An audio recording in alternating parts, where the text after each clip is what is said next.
Police have one in custody related to the shootings of homes and offices of elected leaders. Police have one in custody related to the shootings of homes and offices of elected leaders. Albuquerque, New Mexico. Albuquerque police say they've detained a suspect in relation to the shootings of the homes and offices of elected leaders.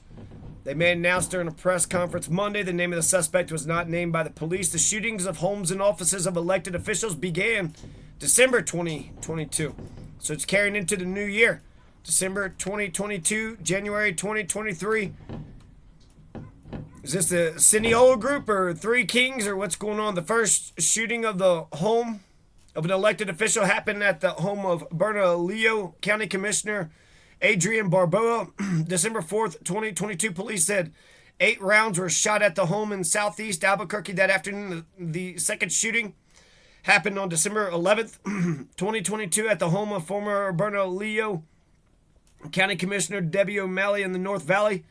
Police said more than a dozen shots were fired and identified on the walls of the house. The third shooting happened January 3rd at the home of State Senator Linda Lopez in southwest Albuquerque. Police say 8 shots were fired at the home just after midnight. In a news conference on Thursday afternoon, Mayor Tim Keller announced the 4th elected official had their office shot at. Tim Keller said that the office of State Senator Mo Mastis was shot at on Thursday morning. APD detectives are learning about a 5th shooting that may be tied to the shootings involving elected officials. APD detectives are learning about a 5th shooting that may be tied to the shootings involving elected officials. Several shots were reported in December at the former campaign office of now Attorney General Raul Torres. Torres and workers had already moved out of the office space on Park Avenue Southwest. The shooting happened on December 10th, according to APD. A 6th shooting was reported on Monday. Albuquerque police say the home belongs to State House Speaker-elect Javier Martinez. Speaker-elect Martinez did an inspection of his home. After earlier reports of the shooting involving the homes of other elected officials, police say Speaker-elect Martinez found damage to his home from gunfire that was heard in December near his home. Police say they located evidence of a shooting. Our detectives are working hard to get to the bottom of these shootings. APD Chief Harold Medina said we've identified potential connections between some of the shootings and detectives are pursuing every possible lead. Police say homes and offices were damaged. No injuries were reported in the shootings. And they're investigating whether the shootings are related. Anybody with information is asked to call the police at 505-242-COPS. COPS or Crime Stoppers at 505-843-STOP. 505-843-STOP. That damn Robert Pickerel called me a cop caller, so I guess he's not going to, if he sees any of this, he's not going to tell anybody jack shit. Or maybe he will. I don't know. Maybe he just said that to me at the time. So, Albuquerque, New Mexico. Where the hell is Robert Pickerel? I got several questions for Robert. Is he a devil worshiper? Hey, Robert Pickerel, are you a devil worshiper? You were convicted of a felony. What was that felony? What was the felony that you were convicted of? Also, you came into Costilla County without any regard to planning and zoning, correct? Have you paid for any of the permits? And then if we can't get Robert Pickerel, then we're going to have to get everybody that lives around Robert Pickerel because you never seen him at all. That delivery was very, very important. Mr. Casey had to deliver that damn delivery that moment, that day, that minute, that second. You're going to tell me he hadn't lived there for a year? Because you guys are a bunch of criminal sons of bitches?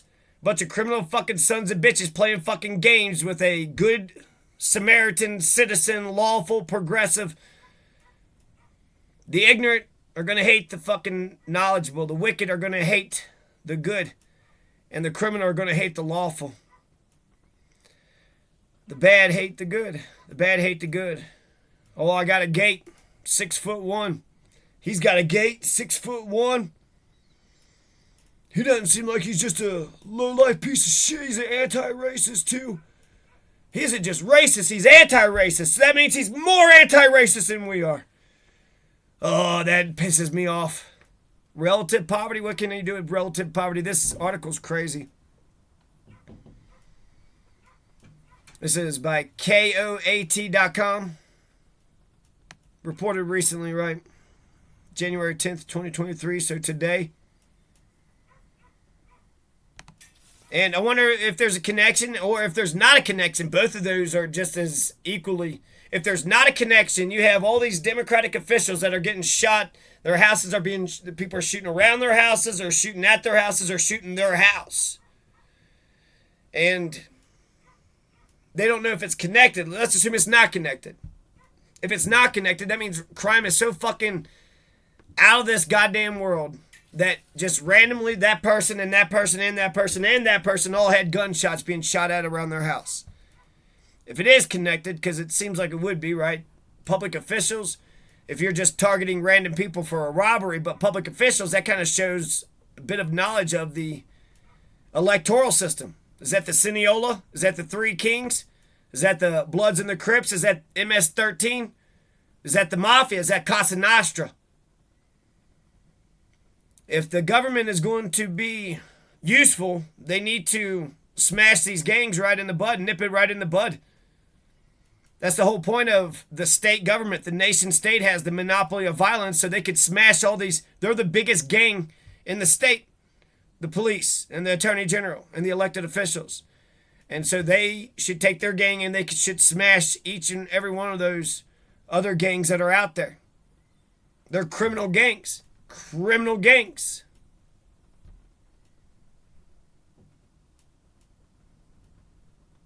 So.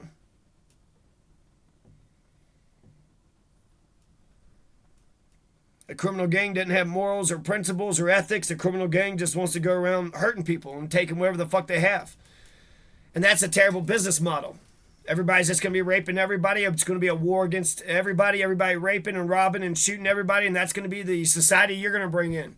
I was talking about a civil society where we vote and we're peaceful and we use our words.